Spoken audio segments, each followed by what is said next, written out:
Olá, irmãos, boa noite. Graça e paz seja com a amada Igreja do Senhor Jesus. Amém? Espero que estejamos todos confortáveis, apesar do calor, né? Esses dias eu vi uma cena inusitada lá em casa. Eu moro num PNR do Exército, né? E a gente tem muitos moradores que são de outros estados. E pasmem, irmãos, apesar de todo o calor, a gente vê uma pessoa debaixo do sol tomando chimarrão. É algo assustador. Mas eu falo isso porque um gaúcho, né, é fácil de identificar, né, as suas tradições culturais, né, fazem com que a gente reconheça de longe, né, que de fato não se trata de uma pessoa aqui da nossa região. A pessoa tomando um chimarrão em pleno calor, né, revela seus traços culturais, assim como o nordestino também tem o seu sotaque, né, a sua forma cantada. Recebi um primo meu da Bahia esses dias e é lindo ver, né, uma outra maneira de se expressar, uma outra forma de se falar, também revelando um traço cultural muito específico, né? E, bem, quando a gente fala de cultura, né, cultura não é apenas, não se limita a essas questões regionais que eu citei aqui, por exemplo, né? Lá em casa, com a pequena Serena, a gente também tem tentado implementar um tipo de cultura cristã dentro de casa. Um exemplo prático disso é orar, né? Orar antes das refeições. E a gente vê que tem funcionado quando ela vai brincar com as suas bonecas, né? E ela vai dar o seu papazinho, né? E ela para ali e ela faz a oração. Né? Eu acho isso muito interessante. Um dia desses a minha sogra estava lá em casa e foi dar comida para ela sem orar. Né? E aí ela cruzou a mãozinha, né, e falou, orar, orar. Né? Aí a minha sogra fez aquela oração daquele jeito, né, de pé, do jeito que estava. Aí eu pensei comigo, é isso, mas não é dessa forma. Mas enfim, irmãos, cultura é algo que é um conceito, apesar de abstrato, há uma definição muito interessante que fala que a cultura é algo que está tão entranhado em nós, que corre nas nossas veias de uma tal forma que a gente não percebe que ela está ali. É como um peixe que está dentro d'água. Ele está molhado, mas ele não sabe que está molhado, porque isso faz parte da sua natureza, de tal forma que para ele é uma coisa natural. Hoje nós vamos abordar um texto que fala um pouquinho sobre isso. O tema da nossa mensagem hoje é Entre a Cruz e a Cultura. E para isso eu convido você a abrir a sua Bíblia na primeira carta de Paulo aos Coríntios, capítulo 6. Nós vamos fazer a leitura do verso 12 até o verso 20. Né? O tema da nossa mensagem, Entre a Cruz e a Cultura. Vivendo na cidade sem perder a identidade. Amém? Fácil de entender, né? Vivendo na cidade sem perder a identidade. Diz assim a palavra do Senhor. Tudo me é permitido, mas nem tudo convém. Tudo me é permitido, mas eu não deixarei que nada me domine. Os alimentos foram feitos para o estômago e o estômago para os alimentos, mas Deus destruirá ambos. O corpo, porém, não é para a imoralidade, mas para o Senhor, e o Senhor para o corpo. Por seu poder, Deus ressuscitou o Senhor e também os ressuscitará. Vocês não sabem que seus corpos são membros de Cristo? Tomarei eu os membros de Cristo e os unirei a uma prostituta? De maneira nenhuma. Vocês não sabem que aquele que se une a uma prostituta é um corpo com ela? Pois como está escrito, os dois serão uma só carne. Mas aquele que se une ao Senhor é um espírito com ele. Fujam da imoralidade sexual. Todos os outros pecados que alguém comete, fora do corpo os comete. Mas quem peca sexualmente, peca contra o seu próprio corpo. Acaso não sabem que o corpo de vocês é santuário do Espírito Santo, que habita em vocês, que lhes foi dado por Deus e que vocês não são de si mesmos? Vocês foram comprados por alto preço. Portanto, glorifiquem a Deus com seu próprio corpo. Amém. Que o Senhor nos abençoe, irmãos, ilumine nossa mente, nosso coração, para que a sua palavra dê fruto em nossos corações. Amém? Irmãos, nós estamos diante de uma carta escrita pelo apóstolo Paulo, endereçada à igreja em Corinto. Antes de avançar no nosso texto, eu queria lembrá-los de como Paulo se dirige à igreja. Como é que ele se refere à igreja de Corinto? Logo no início de sua carta, Paulo se dirige à membresia da igreja de Corinto como pessoas santas e chamadas à santidade. Ele se dirige à membresia da igreja como servos de Cristo, igreja de Deus em Corinto. Isso nos lembra que, de fato, Paulo está endereçando essas palavras a uma igreja genuína, a irmãos em Cristo. A igreja de Corinto era, de fato, formada por pessoas alcançadas pelo Evangelho, pessoas que foram alcançadas por Cristo Jesus e que foram chamadas para viver nesse mundo para a glória de Deus. Porém, à medida que nós temos avançado na carta, nós vemos que, apesar de tudo isso, a igreja de Corinto era uma igreja que estava vivendo sérios problemas. A identidade da igreja estava sendo ameaçada. O testemunho da igreja estava correndo risco, estava sendo ameaçado. A integridade espiritual da igreja estava também sob ameaça. Eles eram, sim, uma comunidade de Cristo, uma comunidade de cristãos na cidade de Corinto, mas nós temos visto que, apesar disso, eles estavam se afastando do Evangelho de Cristo. Eles estavam se afastando da centralidade de Cristo. Estavam perdendo a sua identidade como uma igreja cristã. Esse é justamente o contexto de Coríntios, 1 Coríntios capítulo 6. Uma igreja que estava incorporando, estava aceitando a influência do mundo ao seu redor. Ao invés de permitir que o evangelho do nosso Senhor moldasse a sua conduta, eles estavam permitindo que o mundo influenciasse a forma como eles estavam vivendo. Esse é o contexto de 1 Coríntios capítulo 6. Me acompanhe no verso número 12. Paulo começa então a combater essa influência cultural que estava ameaçando a integridade e a espiritualidade da igreja. Ele começa dizendo: tudo me é permitido, mas nem tudo convém. Tudo me é permitido, mas eu não deixarei que nada me domine. O que Paulo quer dizer com essas coisas? A primeira coisa que nós precisamos entender é que essa expressão, tudo me é permitido, na verdade, não é uma expressão que nasce do Evangelho. Quando Paulo diz, tudo me é permitido, e talvez na sua Bíblia essa frase esteja entre aspas, isso significa que não é Paulo que está dizendo. Isso, na verdade, era um ditado popular que corria na cidade de Corinto. Um slogan que a cidade pronunciava e que expressava a maneira daquela cidade viver. Um ditado popular que pregava e justificava uma vida com liberdade, sem qualquer tipo de prestação de contas. Um ditado popular, um slogan que anunciava e pregava um tipo de independência, um tipo de autonomia do homem, uma autonomia acima de tudo. Viver em Corinto, irmãos, era viver com aquele ditado, né, que diz que é proibido proibir.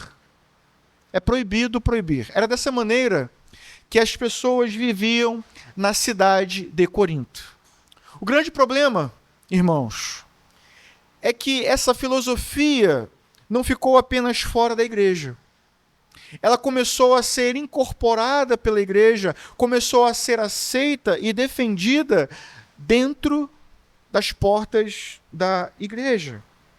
ela foi aceita, ela foi absorvida e defendida por pessoas que se diziam cristãs, apesar de ser um pensamento, uma forma de pensar, uma forma de guiar a vida, que claramente é completamente incompatível com o Evangelho.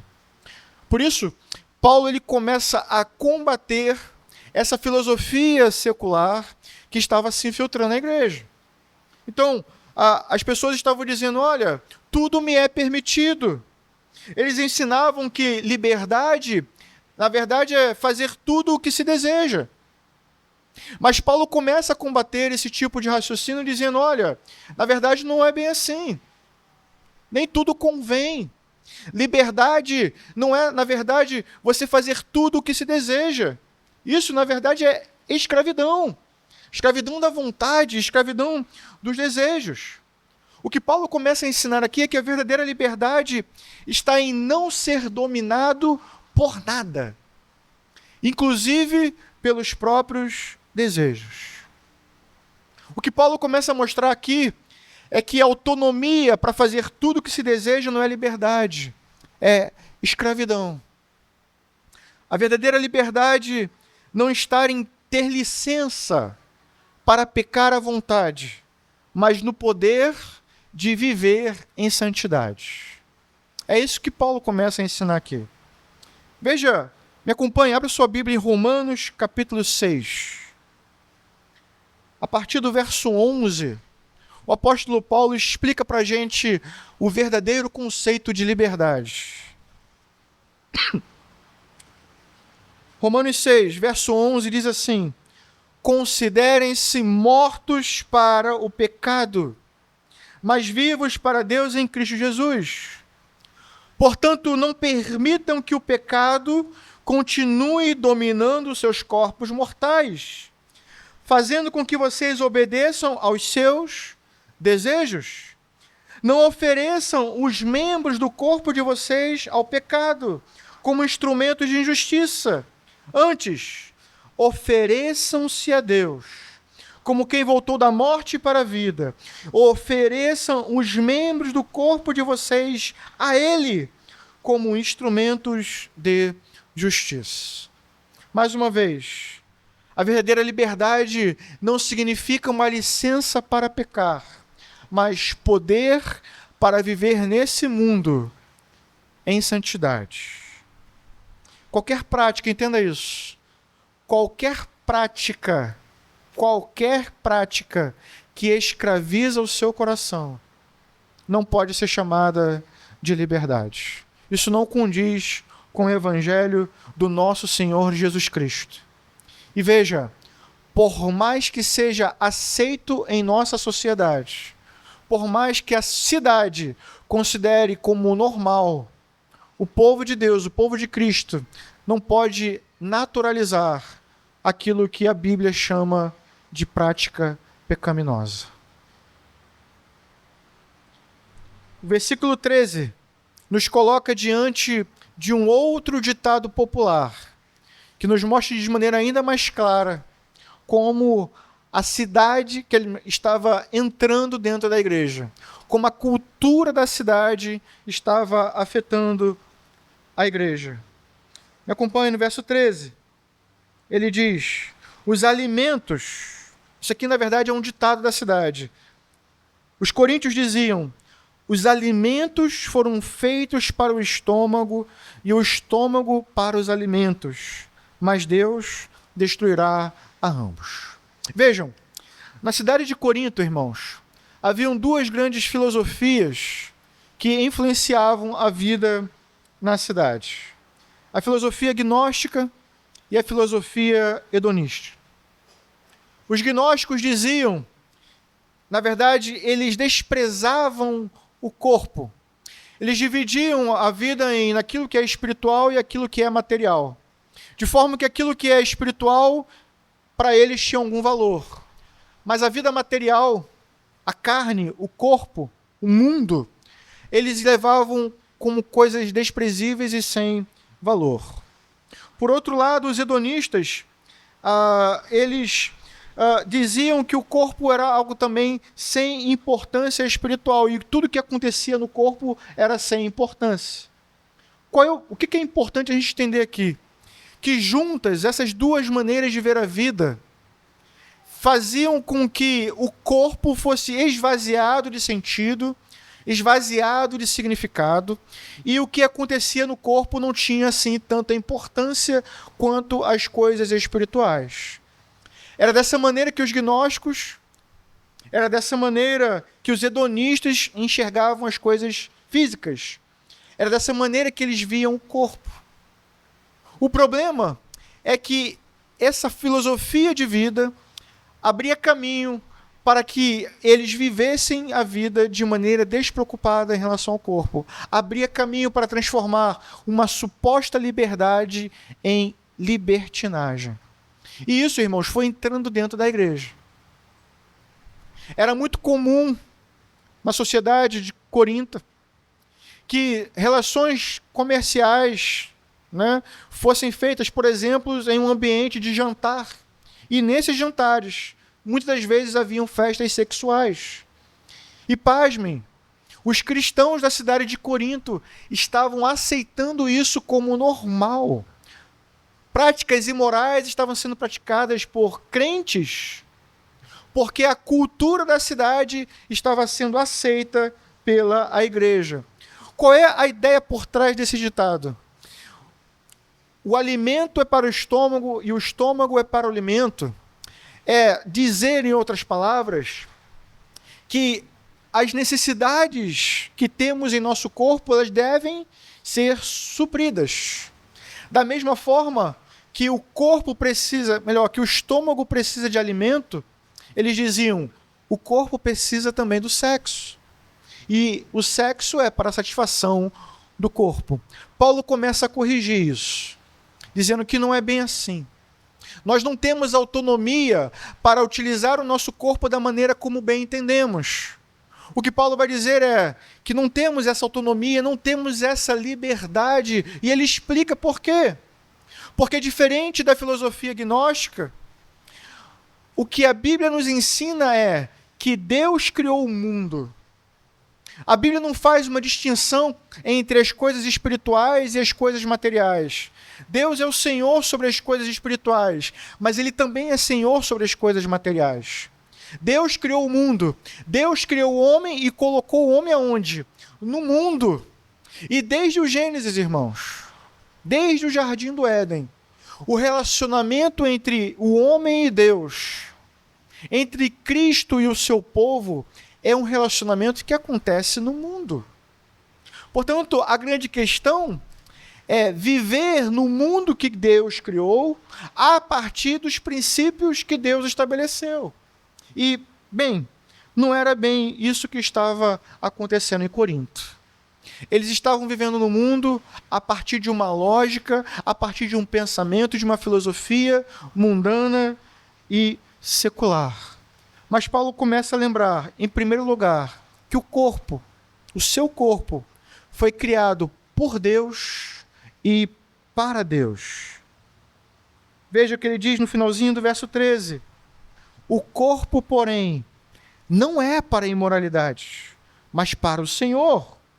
E o Senhor para o corpo. Mais uma vez, foi Deus que criou o mundo, foi Deus que criou o homem, foi Deus que formou o nosso corpo. E vejam, a nossa origem é uma origem maravilhosa, porque de fato fomos criados por Deus. Mas não é apenas a nossa origem que é maravilhosa. Paulo mostra logo em seguida que o nosso destino, o plano de Deus para o povo de Deus é também um destino glorioso. E um destino, irmãos, que é no corpo. Vejam que interessante o verso 14. Ele diz, por seu poder, Deus ressuscitou o Senhor. E também, o que, irmãos? Nos ressuscitará. Cristo veio ao mundo em um corpo. Viveu em um corpo, morreu, e ao terceiro dia ele ressuscitou. E ele ressuscitou, irmãos, com um corpo glorificado. E a esperança cristã, a esperança que nos sustenta nesse mundo é que em breve sim, nós morreremos, mas assim como Cristo ressuscitou, nós também ressuscitaremos. Portanto, irmãos, entendam isso, o projeto de Deus para nós é um projeto que se realiza corporalmente. Cristo ressuscitou corporalmente e em breve o povo de Deus receberá um corpo glorificado.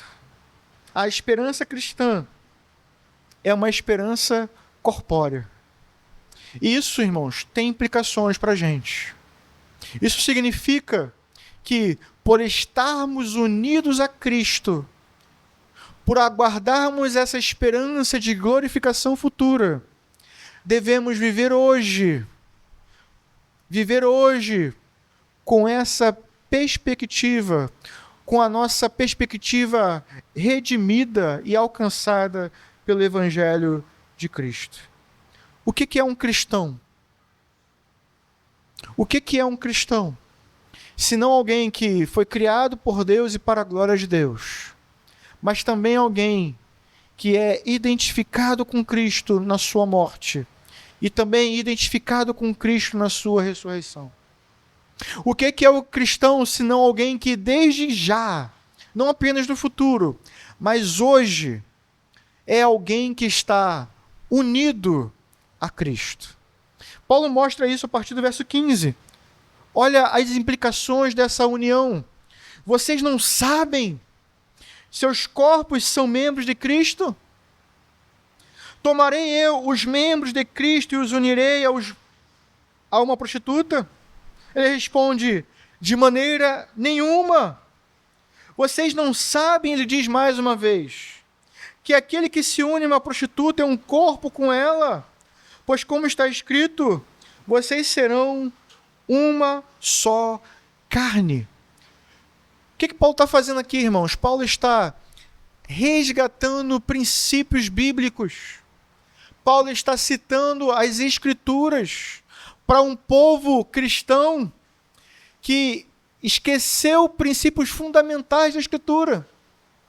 Como, por exemplo, a união entre homem e mulher. Paulo está citando Gênesis 2, quando mostra que por meio da união matrimonial os dois se tornam um só. Essa união,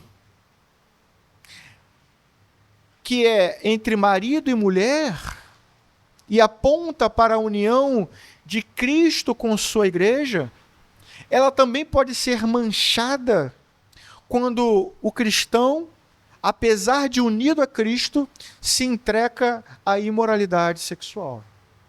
É isso que Paulo está mostrando. E a pergunta é, pode um cristão fazer esse tipo de coisa? Uma vez que eu e você estamos unidos a Cristo, será que Cristo pode estar relacionado com esse tipo de conduta, com esse tipo de prática? Paulo diz, é claro que não, de maneira nenhuma. Então, como podem vocês, cristãos, se entregarem a uma vida devassa, se entregarem à imoralidade sexual, como os de fora estão fazendo? Essa que é a grande questão. Esse é o questionamento que Paulo tem trazido à igreja de Corinto. Ele diz, o corpo não é para a prostituição, o corpo não é para a imoralidade, o corpo não é para a impureza, o corpo foi criado por Deus, o corpo é para Deus. Vocês estão unidos a Cristo, aguardando uma ressurreição que alcançou a Cristo e certamente nos alcançará. Portanto, a implicação disso é que devemos viver hoje com essa perspectiva. Entenda isso. Vasos sagrados, vasos que pertencem a Cristo, não devem ser colocados a serviço do pecado. Você é um vaso sagrado. Você foi alcançado por Cristo. Como ele diz mais adiante, vocês foram comprados por alto preço, comprados pelo sangue de Cristo. Antes vocês não pertenciam a Cristo, mas agora vocês pertencem a Cristo.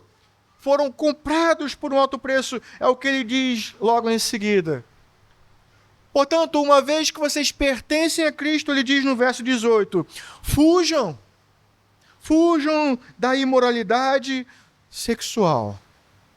Fujam, porque todos os outros pecados são cometidos fora do corpo, mas quem peca sexualmente, peca contra o seu próprio corpo. Vejam, irmãos, a gente vive ainda em uma sociedade, anos à frente da época de Paulo, mas que continua pregando e ensinando um tipo de autonomia. Continua ensinando que você é livre para fazer o que bem entende. Uma versão mais atual desses ditados populares que Paulo menciona aqui, a gente pode dizer que é aquele que é tão propagado em nossos dias. Meu corpo, minhas regras. O contexto é um pouco diferente, mas o sentido continua sendo o mesmo. O sentido de uma autonomia, o sentido de uma liberdade, onde você é livre para fazer o que bem entender. Mas veja, o que a Escritura ensina é completamente diferente. O cristão é alguém que entende que foi criado por Deus, foi criado para Deus.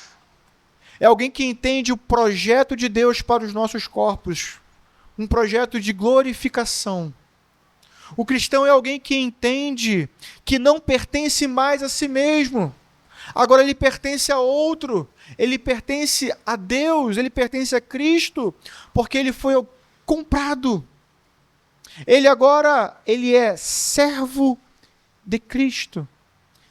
E a grande implicação disso é que um servo, ele não tem mais autonomia para fazer o que bem entende. O servo, o escravo, ele não vive para satisfazer os seus próprios desejos, nem tampouco para satisfazer as suas próprias vontades. Ele tem alguém que chama de Senhor. E é uma grande incoerência o cristão defender que tem autonomia e liberdade absoluta e ao mesmo tempo chamar Cristo de Senhor. A nossa liberdade é a liberdade de fazer a vontade do nosso Mestre. É fazer a vontade de Deus. É viver nesse mundo de acordo com os preceitos de Deus, de acordo com as doutrinas cristãs. É por isso que falamos de uma ética cristã, de uma conduta cristã, de uma cosmovisão cristã. Porque a nossa vida nesse mundo tem que ser moldada e guiada a partir de princípios bíblicos. Lembre-se disso. Criados por Deus e para Deus. Comprados pelo sangue precioso de Cristo.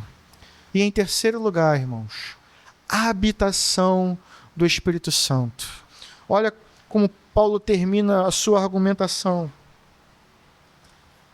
Ele diz: acaso não sabem que o corpo de vocês é santuário do Espírito Santo, que habita em vocês, que lhes foi dado por Deus e que vocês não são de si mesmos? Vocês foram comprados por alto preço. Portanto, glorifiquem a Deus com o seu próprio corpo. Paulo nos lembra, em terceiro lugar, que a partir do momento em que fomos comprados por Cristo, a terceira pessoa da Trindade, o Espírito Santo, passou a habitar em nós. O Espírito Santo de Deus mora dentro de você, cristão. Ele habita em você, ele faz de você uma morada. E a grande questão agora é que se nós somos templo do Espírito Santo, devemos então nos portarmos como templo do Espírito Santo. E vejam como são as coisas que fazemos aqui nesse espaço, nesse lugar. Tudo que fazemos aqui é para a glória de Deus. Cantamos, oramos, pregamos, limpamos. Cada atividade, cada nota entoada, cada palavra cantada, cada serviço prestado, da arrumação à pregação, tudo aqui dentro desse lugar é feito e deve continuar sendo feito para a glória de Deus. Agora veja, você, como templo do Espírito Santo, é exatamente a mesma coisa. Tudo na sua vida Cada atividade, cada palavra precisa ser um ato de adoração ao Senhor. Da mesma forma que em templos pagãos, as imagens, os ídolos revelam que tipo de divindade é adorada naquele lugar. Você, como templo do Espírito Santo, precisa manifestar na sua vida o Deus que você serve. As pessoas precisam olhar para você como templo, identificar nas características desse templo qual é o Deus a quem você serve. Quem entra aqui e vê uma cruz vazia sabe que essa se trata de uma igreja cristã. Uma igreja que prega o Cristo crucificado que ressuscitou ao terceiro dia. Alguém que olha para você deve enxergar em você também uma morada do Espírito Santo. E ele vai enxergar isso a partir das marcas que te identificam como um verdadeiro cristão. Você, meu irmão, foi criado por Deus, para a glória de Deus, comprado por um alto preço, e agora o Espírito Santo de Deus habita em você. Isso era uma realidade na igreja de Corinto. Lembre-se, Paulo se dirige a eles como servos de Cristo, santos e chamados à santidade, igreja de Deus em Corinto.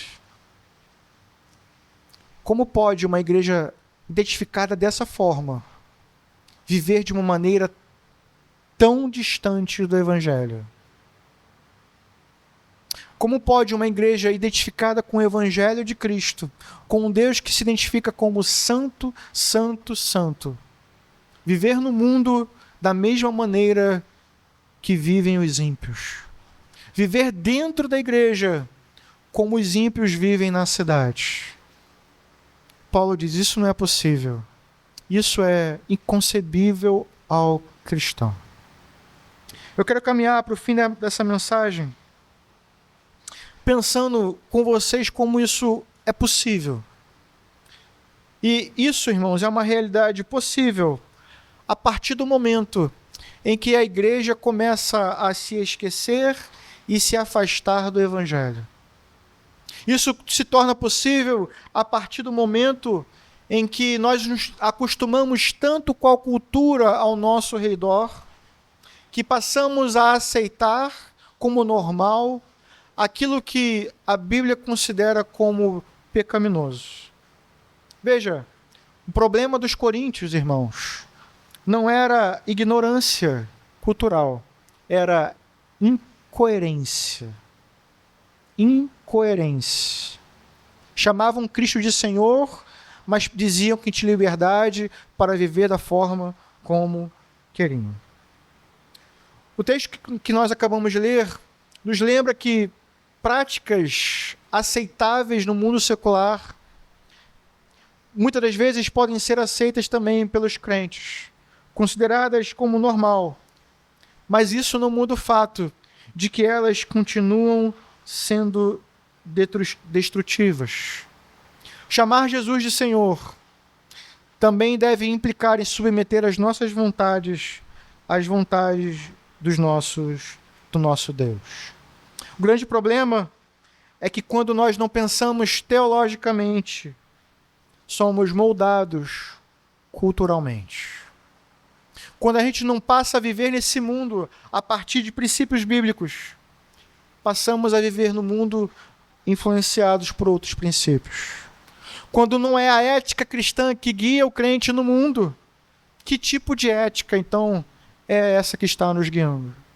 Se não é a mente de Cristo que nos governa e nos guia, o que é, afinal de contas, que está guiando os nossos passos? Eu queria te fazer uma pergunta. Você olha para o mundo para interpretar a Bíblia ou olha para a Bíblia para interpretar o mundo? Isso faz diferença, uma grande diferença. Infelizmente, às vezes a gente olha a cultura, as coisas que estão sendo ensinadas lá fora, e aí a gente olha para a Bíblia para ver se é isso mesmo que a Bíblia ensina. E a gente, na verdade, começa a procurar na Bíblia fundamento para essas coisas. E muitas dessas coisas a gente começa a considerar como normal e natural. Eu queria que você parasse para pensar em certas práticas que estão sendo incorporadas à igreja cristã que ferem princípios bíblicos.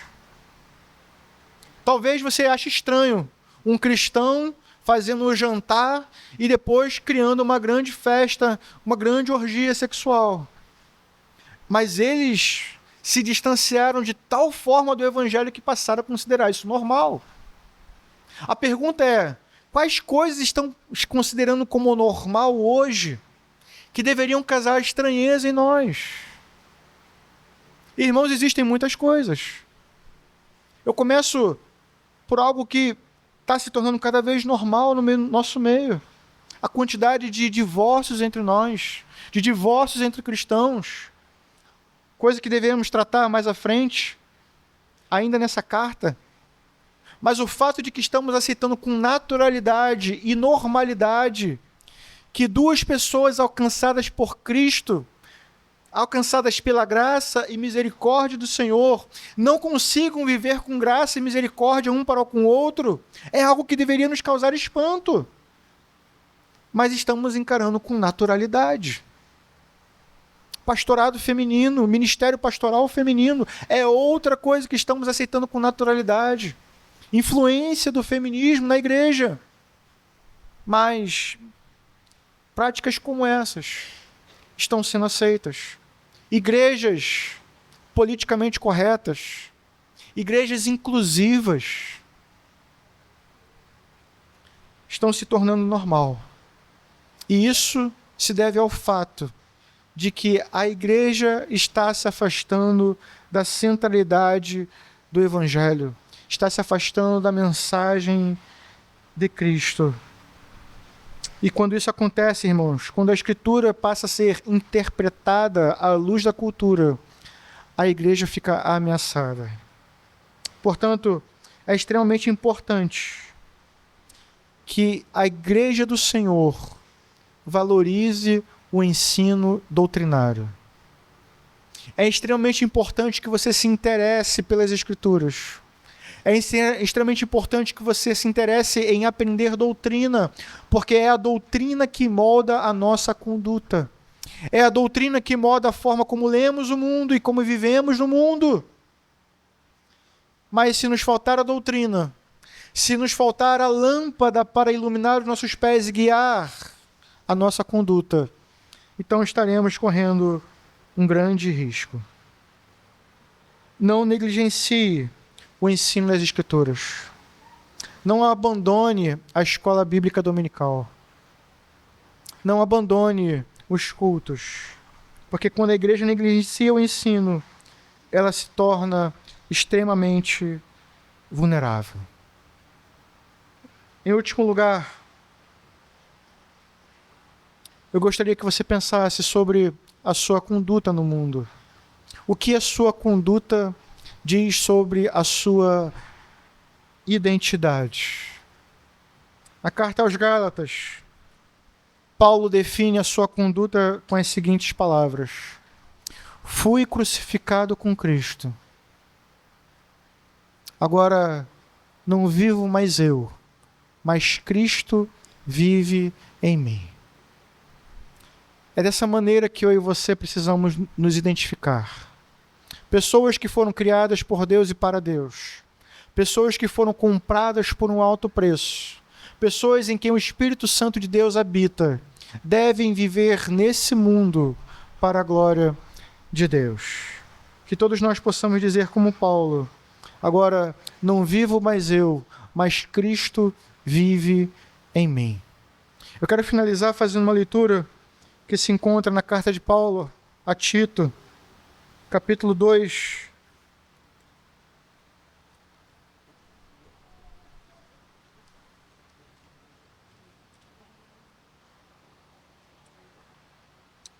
verso 11. Esse é um texto apropriado, especialmente se tratando de uma igreja reformada, em onde, infelizmente, muitas pessoas confundem liberdade cristã com libertinagem. A graça, irmãos, Paulo vai dizer, a graça de Deus se manifestou salvadora a todos os homens.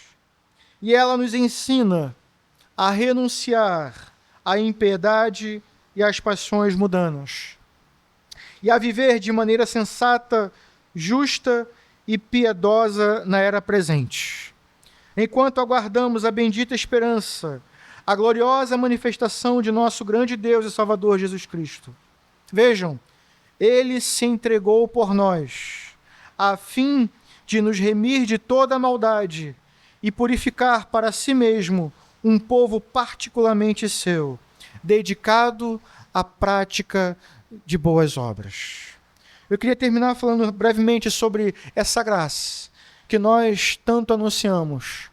Graça bendita que nos alcançou, graça bendita que nos resgatou, graça bendita que fez de inimigos parte do povo de Deus e agora filhos de Deus. Essa graça, irmãos, essa graça que nos alcançou, ela também nos ensina, ela age na vida do crente como um tutor, como um mestre, e nos ensina a viver nesse mundo de maneira, ele vai dizer, de maneira sensata, de maneira justa, de maneira piedosa. Viver de maneira sensata, a palavra sensata ela diz respeito à nossa conduta em relação a nós mesmos, com uma consciência tranquila diante de Deus. Por outro lado, viver de maneira justa é viver de maneira íntegra em relação ao nosso próximo, mas viver de maneira piedosa é também viver de maneira reta diante de Deus. A graça que nos salva, ela também nos ensina a vivermos bem consigo mesmos, bem uns com os outros, mas também bens em relação ao nosso Deus. Viver de maneira reta, justa e santa diante de Deus. Essa graça, irmãos, que nos alcançou, ela nos ensina e nos transforma à imagem do nosso Criador.